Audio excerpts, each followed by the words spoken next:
Last video में हमने देखा था टाइप्स ऑफ वेक्टर और टाइप्स ऑफ वेक्टर हमने सक्सेसफुली कंप्लीट कर लिया है। तो आज हम देखेंगे मैग्नीट्यूड ऑफ ए वेक्टर।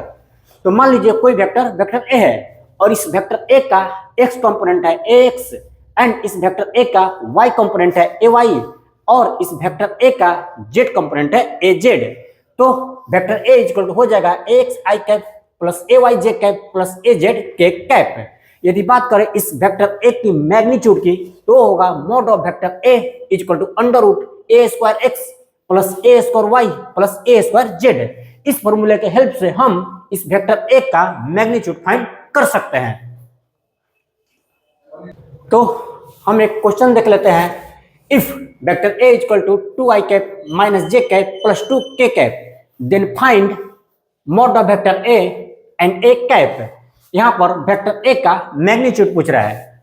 तो हम जानते हैं वेक्टर ए का जो मैग्नीट्यूड होगा वो होगा under root A square X plus A square Y plus A square Z. X क्या है तो इस आई कैप का कोफिशिएंट है।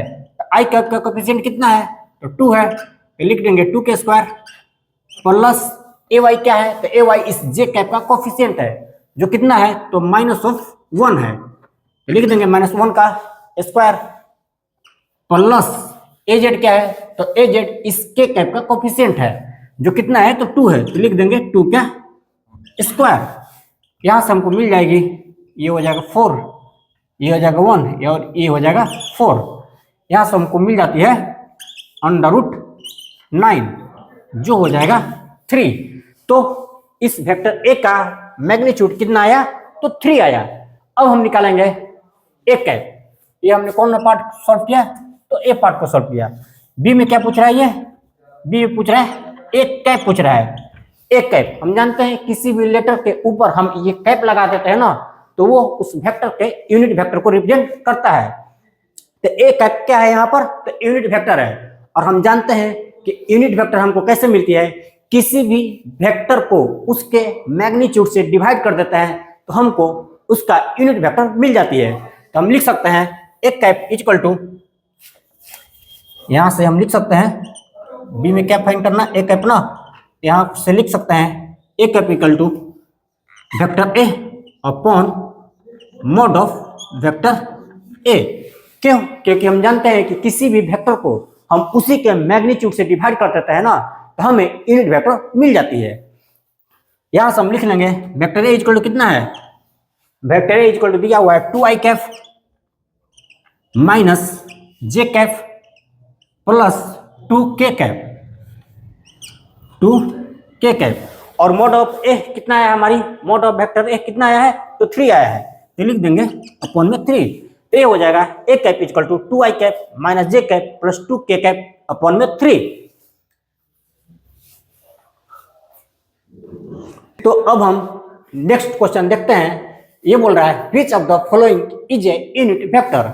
इनमें से कौन सा ऐसा वेक्टर है जो कि यूनिट वेक्टर है। तो हम जानते हैं यूनिट वेक्टर उनको बोलते हैं जिनका मैग्नीट्यूड 1 होता है।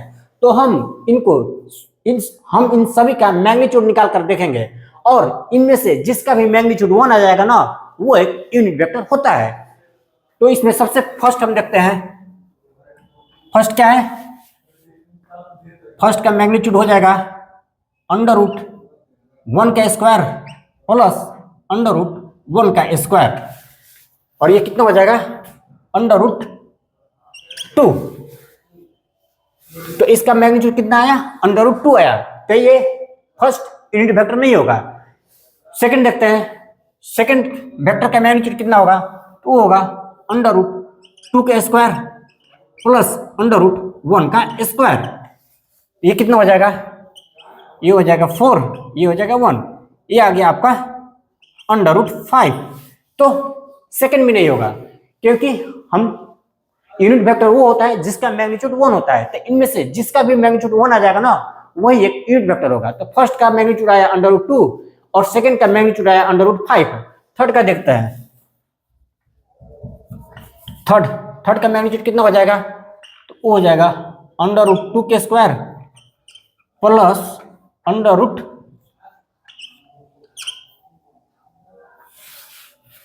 Plus √2k²।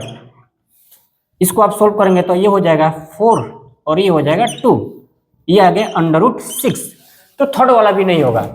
फोर्थ का देख लेते हैं। फोर्थ का कितना हो जाएगा? फोर्थ का मैग्नीट्यूड हो जाएगा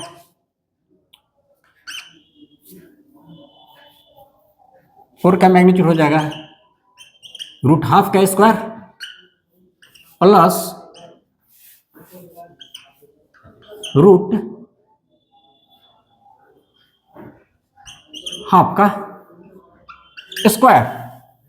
ये हो जाएगा आपका √12 कितना हो जाएगा?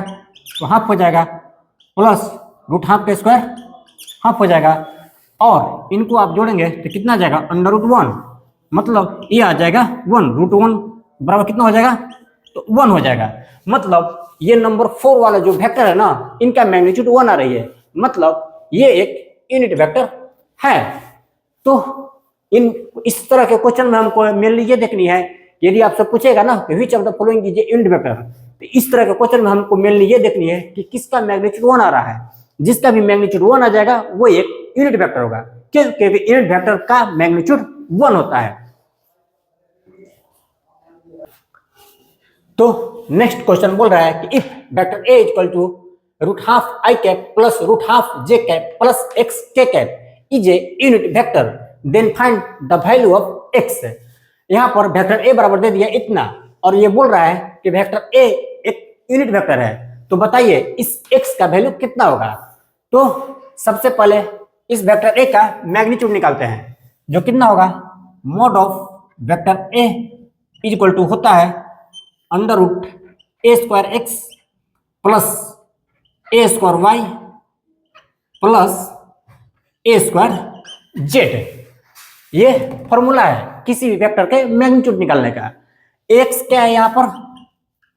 तो x है इस i कैप का कोफिशिएंट, जो कितना है? तो √12 है, तो लिख देंगे √12² प्लस ay क्या है? तो इस j कैप का कोफिशिएंट है, जो कितना है? √12, तो लिख देंगे √12² प्लस az²।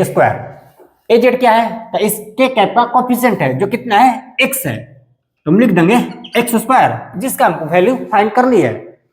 क्योंकि क्वेश्चन में बोल रहा है कि वेक्टर ए एक यूनिट वेक्टर है, मतलब इस वेक्टर ए का मैग्नीट्यूड 1 होता है। क्यों? क्योंकि यूनिट वेक्टर का मैग्नीट्यूड 1 होता है, तो इस वेक्टर ए का मैग्नीट्यूड लिख देंगे हम 1। तो यहां से लिख देंगे 1 इज इक्वल टू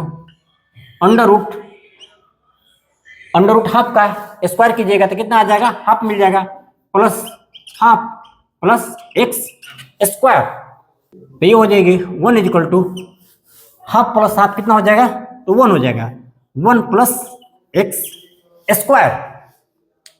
इस अंडर रूट को इधर ले जाएंगे हम तो क्या हो जाएगा? स्क्वायर हो जाएगा, तो हम लिख सकते हैं 1 plus x² is equal to 1 के स्क्वायर।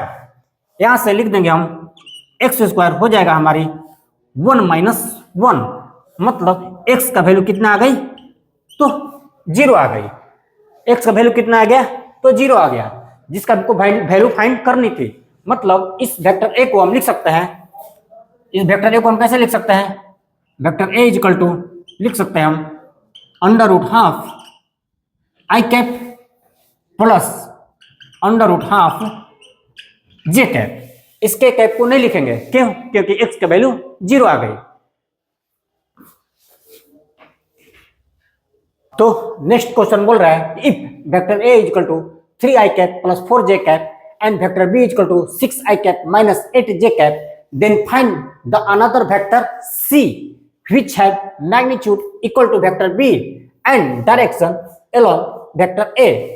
इसमें आपको वेक्टर a बराबर दे दिया इतना और वेक्टर b बराबर दे दिया इतना, और आपसे ये तीसरा वेक्टर वेक्टर c पूछ रहा है और बोल रहा है कि इस वेक्टर c का मैग्नीट्यूड तो वेक्टर b के बराबर है, लेकिन इस वेक्टर c का डायरेक्शन इस वेक्टर a के अलोंग है। किसी वेक्टर के पास मैग्नीट्यूड और डायरेक्शन दोनों होती है ना, तो इस वेक्टर c जो पूछ रहा है आपसे कि वेक्टर c कितना होगा, तो इस वेक्टर c का मैग्नीट्यूड बोल रहा है कि वेक्टर b के बराबर है, और इस वेक्टर c का डायरेक्शन इस वेक्टर a के अलोंग है। तो हम जानते हैं किसी भी वेक्टर का यूनिट वेक्टर उस वेक्टर के डायरेक्शन को रिप्रेजेंट करता है। तो सबसे पहले इस वेक्टर a का यूनिट वेक्टर निकाल लेते हैं। क्यों? क्योंकि यूनिट वेक्टर ही डायरेक्शन को रिप्रेजेंट करते हैं। तो हम जानते हैं किसी भी वेक्टर को उसी के मैग्नीट्यूड से डिवाइड कर देते हैं ना, तो हमको उस वेक्टर का यूनिट वेक्टर मिल जाती है। तो हम लिख देंगे vector A divided by mod of vector A. Vector A कितना है? वेक्टर ए है 3i cap plus 4j cap divided by mode of vector A. Mode of vector क्या है? तो मैग्नीट्यूड ऑफ वेक्टर ए है, जो कितना हो जाएगा 3k square plus 4k square. इसको आप सॉल्व करेंगे तो मिल जाएगी 3i cap plus 4j cap upon root कितना हो जाएगा 9 प्लस 16। ये हो जाएगा 3i cap plus 4j cap upon में रूट 25। इस तरह से हमको ए कैप मिल जाती है 3i cap plus 4j cap upon में 5। ए कैप मिल गई। अब हमको फाइंड करनी है मैग्नीट्यूड ऑफ वेक्टर बी, क्योंकि बोल रहा है कि वेक्टर सी का मैग्नीट्यूड वेक्टर बी के बराबर है। तो मोड ऑफ वेक्टर बी की बात करें ना, तो वो हो जाएगा under root 6k square plus minus of 8 का स्क्वायर। इसको आप सॉल्व करेंगे तो मिल जाएगी, ये हो जाएगा 36 और ये हो जाएगा 64, मतलब अंडर रूट 100 इक्वल टू हो जाएगा 10। तो मोड ऑफ वेक्टर बी भी मिल गया हमको। तो अब लिख देते हैं वेक्टर सी। वेक्टर सी क्या बोल रहा है? वेक्टर सी बोल रहा है कि इसका मैग्नीट्यूड तो वेक्टर बी के बराबर है। तो लिख देंगे यहाँ पर मोड ऑफ वेक्टर बी, और इसका डायरेक्शन वेक्टर ए के अलोंग है। तो डायरेक्शन किधर है? वेक्टर ए के अलोंग है। तो लिख देंगे ए कैप। किसी वेक्टर के पास मैग्नीट्यूड और डायरेक्शन दोनों होती है ना, तो ये रहा इस वेक्टर सी का मैग्नीट्यूड जो वेक्टर बी के बराबर है, और ये रहा इस वेक्टर सी का डायरेक्शन जो क्या है, कितना है? तो ए कैप है। क्यों? क्योंकि क्वेश्चन बोल रहा है कि इस वेक्टर सी का जो डायरेक्शन है ना, वेक्टर ए के अलोंग है, और यूनिट वेक्टर किसी वेक्टर के डायरेक्शन को रिप्रेजेंट करता है। तो वेक्टर बी बराबर कितना है आपको? तो 10 आया है। और ए कैप कितना है? ए कैप हमारी इतनी आई है। हम लिख देंगे 10 इंटू 3i कैप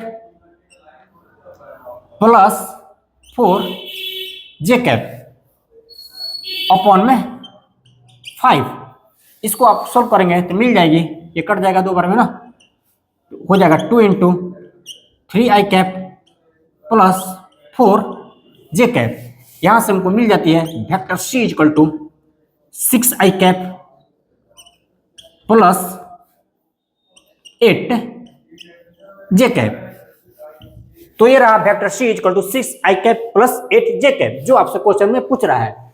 तो ये था मैग्नीट्यूड ऑफ द वेक्टर। यहाँ पर हमने कुछ क्वेश्चन को भी प्रैक्टिस किया है। तो wish you all the best.